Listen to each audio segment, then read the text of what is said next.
నియోజకవర్గ వ్యాప్తంగా మనం చూసుకున్నట్లయితే ఒక బడుగు బలైన వర్గాల నుంచి మీరు పోటీ చేస్తున్నటువంటి పరిస్థితి ఉంది. ఒక నరసరావుపేట సెగ్మెంట్లో మాచర్లే కాదు మిగిలినటువంటి నియోజకవర్గాల్లో కూడా ఎక్కడ చూసినా కూడా ప్రజాస్వామ్యాన్ని కూని చేసేటువంటి పరిస్థితి కనిపిస్తుంది. ఏం చెప్తారు? ముందుగా ఈ రాష్ట్రంలో వాళ్ళు ఓడిపోతామని అర్థమైపోయింది. ఈ పల్నాడులో కూడా అన్ని సీట్స్ కూడా వైఎస్ఆర్ కాంగ్రెస్ పార్టీ గెలుస్తుంది. సో ముందుగా మాచర్ల దగ్గర నుంచి స్టార్ట్ చేస్తే సత్తెనపల్లి కానీ, వినుకొండ కానీ, పెదకూరుపాడు కానీ అన్ని దగ్గరలో ఇంక్లూడింగ్ నరసరావుపేట కానీ చూస్తే అసలు నాకు పోలీసులు అనేవాళ్ళు ఇక్కడ ఎన్నికలకి స్పెషల్గా చూసుకున్నారంటే ఎన్నికల ముందు ఎస్పీని మార్చుకున్నారు. అయిన తర్వాత 2-3 రోజుల ముందు సీఏల్ని ఎస్ఐల్ని ఇక్కడ మార్చుకున్నారు. అంటే ఎవరైతే అవసరమో వాళ్ళు వేసుకున్నారు. ఇక్కడే కాదు ఏ నియోజకవర్గంగా చూసినా కూడా ఎవరైతే వాళ్ళ సామాజిక వర్గానికి సంబంధించి ఊర్లు ఉన్నాయో అక్కడంతా ఒకే కానిస్టేబుల్. వైఎస్ఆర్సీపీకి సంబంధించిన ఊర్లు ఉన్న దగ్గర మాత్రం బల్క్గా పెట్టడం, గొడవలు చేయటం, కనీసం ఫోర్స్ ఉన్న పంపించమని. అంటే దారుణమైన పరిస్థితి ఏంటంటే ఒక ఎంపీ అభ్యర్థిగా నేను పోటీ చేస్తుంటే పొద్దున 9:30 నుంచి ఎస్పీకి కనీసం ఒక 50 సార్లు ఫోన్ చేస్తుంటారు. 50 టైమ్స్ డిఎస్పీ గారికి, ఎస్పీ గారికి ఒక 50 సార్లు ఫోన్ చేస్తున్నారు. కనీసం ఫోన్లు ఎత్తాలి. అంటే ఒక ఎంపీ అభ్యర్థిగా పోటీలు చేస్తున్నాం, ఎక్కడికి పలానా దగ్గర సమస్యలు ఉన్నాయి సార్, ఫోర్స్ని పంపిందంటే మాకు ఫోర్స్ లేదు, మేము పంపిము అని ఒక రకంగా ఒక పచ్చ చొక్కా వేసుకొని. మా ఎస్పీ గారికి ఏంటంటే వాళ్ళ భార్య గారిని ఏమన్నా సాయంకాలం అన్నం ఫుడ్ పెట్టరేమో, వాళ్ళ వైఫ్ గారు సాయంకాలం ఫుడ్ పెట్టరేమో టీడీపీకి సపోర్ట్ చేయకపోతే ఇంట్లో ఏమన్నా పడుతుందో లేకపోతే చంద్రబాబు నాయుడు గారిది అర్థం కావట్లేదు. కానీ నిన్న రాత్రి నుంచి ఊర్లో ఎవరైనా స్ట్రాంగ్గా ఉంటే వాళ్ళు ఏదో పేరు చెప్పి ఊరు తీసుకోవటం. ఇంకా మాచర్లో తీసుకుందాం, ఇది ఎమ్మెల్యే గారు సొంత ఊరు. ఈ ఒక్క గ్రామంలో ఒక డిఎస్పీని తీసుకొచ్చి పెట్టారు. ఇదే మాచర్లలో ఎమ్మెల్యే గారి మీద దాడి చేశారు, ఎమ్మెల్యే గారి అబ్బాయి మీద దాడి చేశారు, కొన్ని దగ్గరలో ఈవీఎంలు పగిలిపోయినాయి, రకరకాల ఇష్యూస్ జరిగినాయి. కానీ ఎక్కడ కూడా మీరు చూస్తే విచ్చలుడిగా ఓపెన్గా వదిలేశారు. అంటే మీరు ఏమన్నా చేసుకోండి, మీరు ఏమైనా రిగ్గింగ్ చేసుకోండి, మీరు ఏమైనా ఇబ్బంది లేదు, కానీ మేము మాత్రం కట్టడి చేస్తే ఇబ్బంది పెడతాం అని చెప్పి.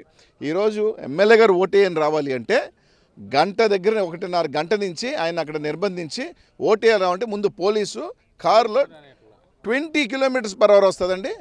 ముందు ఎస్కాట్ 20 km/h నత్తనడకన. అంటే ఏదో ఒక రకంగా చిన్నగా 6 గంటలు తీసుకురావాలి, ఈ గ్రామంలో టైం వేస్ట్ చేయాలి. అంటే ఇంత నీచానికి దిగజారిపోయి పోలీస్ వ్యవస్థ. నాకు కాల్ చూపిస్తానండి, మార్నింగ్ నుంచి 10 o'clock నుంచి ఎస్పీ గారికి చేస్తున్నాను, డిఎస్పీకి చేస్తున్నాం. 3 hours నుంచి పాల్వాయి గేట్ దగ్గర గొడవ జరుగుతుందని ఎమ్మెల్యే గారు ఫోన్ చేస్తుంటే ఇదిగో వస్తాం, అదిగో వస్తాం, ఇదిగో వస్తాం, అదిగో వస్తాం, ఇదిగో వస్తాం, అదిగో వస్తాం. కనీసం ఈ రోజున ఇప్పుడైనా పెంచారా? లేదు. అంటే కేవలం ఏదో రకంగా రిగ్గింగ్ చేసో, భయపెట్టో, ఎట్టో ఒకటి గెలవాలా, ఏదో రకంగా ఇది చేయాలా అని చెప్పి ఈరోజు చేస్తూ ఉన్నారు. తప్పకుండా ప్రజలందరూ కూడా అంటే ఎక్కడైనా ఒక బలంగా వాళ్ళ వర్గం ఉంది, వైఎస్ఆర్సీపీ నుంచి బడుగు బలహీన వర్గాలు ఓట్లు వేయాలని వస్తే వాళ్ళు నోట్లు ఇచ్చారు. ఎన్ని దగ్గర దాడులు చేశారు, పొద్దున్న నుంచి ఎన్ని గ్రామాల్లో కొట్టారు, ఎన్ని ఊర్లలో దాడులు చేశారు. ఏ గ్రామంలో అయినా, ఏ ఊర్లో అయినా కనీసం పోలీస్ సెక్యూరిటీ ఇచ్చారా? ఏ గ్రామంలో అయినా ఇచ్చారా? లేదు. ఇప్పటికి కూడా ఇక్కడే కాదు, వినుకొండలో, సత్తెనపల్లిలో కనీసం 14 మంది తలకాయలు పగలగొట్టారు, దాదాపు 10 గ్రామాలలో.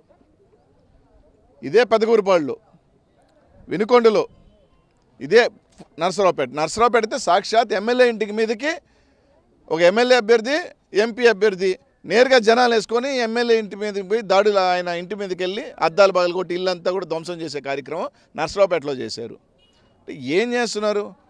ఖచ్చితంగా ప్రజలు కూడా చూస్తూ ఉన్నారు. కోల్పోతున్నాం అధికారం. మాచర్ల దగ్గర స్టార్ట్ చేస్తే పొద్దున్న నుంచి ఒక రావణ కాష్టంలాగా మాచర్లని ఎక్కడైనా ఎవరికి కావాలో ఎంచుకున్నారు. 3 రోజుల నుంచి సీఏ గారు అదే ఊరిలో కూర్చుంటాడు, ఏజెంట్లు పంపించేస్తూ ఉంటే మీరు వెళ్ళిపోండి అంటాడు, ఖాళీ చేయండి అంటాడు, ఓట్లు వేయించేది వేయిస్తాడు. ఒకసారి మధ్యాహ్నం 2 o'clockకి ఏదైతే ఈవీఎంలు పగిలిపోయిన తర్వాత మీరు నెక్స్ట్ రోజు రీపోలింగ్ పెడతారు. అంత హుటాహుటిన ఏజెంట్లు లేకుండా రీపోలింగ్ చేయాల్సిన అవసరం కలెక్టర్ గారికి ఏముంది? కలెక్టర్ గారికి ఏముందంట? ఏమన్నా అంటే మేము తీసుకొచ్చి కూర్చోబెడతాం ఏజెంట్. ఉన్నది లింగు ఒక కానిస్టేబుల్. ఆ కానిస్టేబుల్ పోయి ఏజెంట్ తీసుకొని వస్తాడా? అసలు జరిగే పనేనా? నిజంగా చెప్తున్నాను, ఎస్పీ పసుపు చొక్కా వేసుకున్నాడు, ఓకే. ఈయనన్నిటికన్నా కూడా నాకైతే ఒక పైలంగా ఏంటంటే భార్య గారు సాయంకాలం భోజనం పెట్టరేమో, ఎందుకంటే సేమ్ టు సేమ్ కమ్మని భోజనం పెట్టదేమో సాయంకాలం. కాబట్టి మెహర్బానీ కోసం ఆయన మెహర్బానీ చేస్తున్నట్టున్నాడు. చెప్పండి, ప్రజాస్వామ్యయుతంగా జరగాల్సినటువంటి పోలింగ్లో ఇంత దౌర్జన్య కాండ చేస్తుంది అంటే ఓటమి భయంతో ఇదంతా చేస్తుంది అనుకోవచ్చు. 100% మార్నింగ్ పాజిటివ్ ట్రెండ్ చూశారు. 7 o'clock నుంచి మహిళల టర్న్అవుట్ చూశారు. 58 to 59% of ladies YSR Congress పార్టీకి మద్దతు తెలియజేస్తున్నారు అనేది ప్రతి ఒక్కరు చెప్పే ఇది. సో మహిళల టర్న్అవుట్ చూసిన తర్వాత ఇది వైఎస్ఆర్ కాంగ్రెస్ పార్టీ స్వీప్ చేయబోతుంది. సరే ఏదో ఒక రకంగా భయాన్ని సృష్టించాలా, ఏదో రకంగా అంటే ఇంకా ఏం చేయాలా, పోలీసులు అడ్డు పెట్టుకుని రిగ్ చేసుకోవాలా. వాళ్ళ అనుకూలమైన ఊర్లలో పోలీసులే, నో పోలీస్.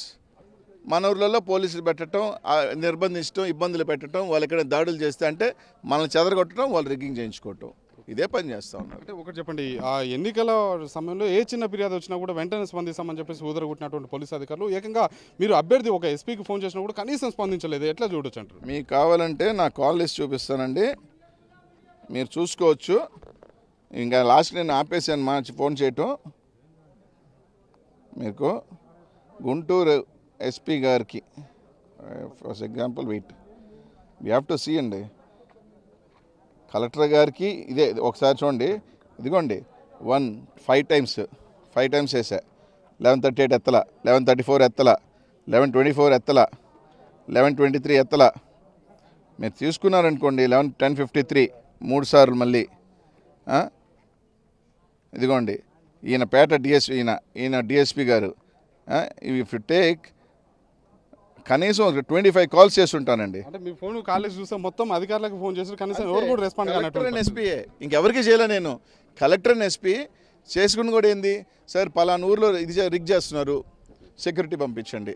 పలానా ఊర్లో ఫర్ ఎగ్జాంపుల్ 5 పెద్దగురుపాళ్ళు తీసుకుంటే దొడ్లేరు, ఇప్పటికీ పాపం ఎమ్మెల్యే గారి దగ్గర నుంచి అందరు కానీ ఒక 5 గంటల నుంచి చెప్తున్నారు ఫోర్స్ని పంపించండి, దొడ్లేరు పంపించలా. వినుకొండలో తీసుకుంటే 5 గ్రామాలు ఎమ్మెల్యేని బయట దోసేశారు. మక్కిన ఆయన మాత్రం పోలింగ్ బూత్లో 1.5 గంట కూర్చోబెట్టి ఎమ్మెల్యేని మాత్రం బయట తరింపారు. ఏంది ఎస్పీ గారు అంటే మార్నింగ్ 9:30కి, అదే లాస్ట్ ఫోన్ కాల్, తర్వాత ఎత్తలా. ఏంది ఎస్పీ గారు అంటే లేదండి మక్కిన్ గారు ఫస్ట్ వచ్చారు కాబట్టి ఆయన్ని ఉంచుతాము ఉంచి, ఈయన ఫస్ట్ వచ్చినాడు, ఫస్ట్ పంపించాడు, సెకండ్ వచ్చినాడు ఉంటాడు కదా, ఎమ్మెల్యేని పంపించినాడు. అదేందో అర్థం కావట్లా. క్యాండిడేట్ని పంపించేశాడు, ఏజెంట్ మాత్రం మీరు ఉన్నానని చెప్పాడు, రిగ్ చేసుకోండి మీరు అని. తర్వాత ఇంకొక 2 గ్రామాలు మీరు రిగ్ చేసుకోండి.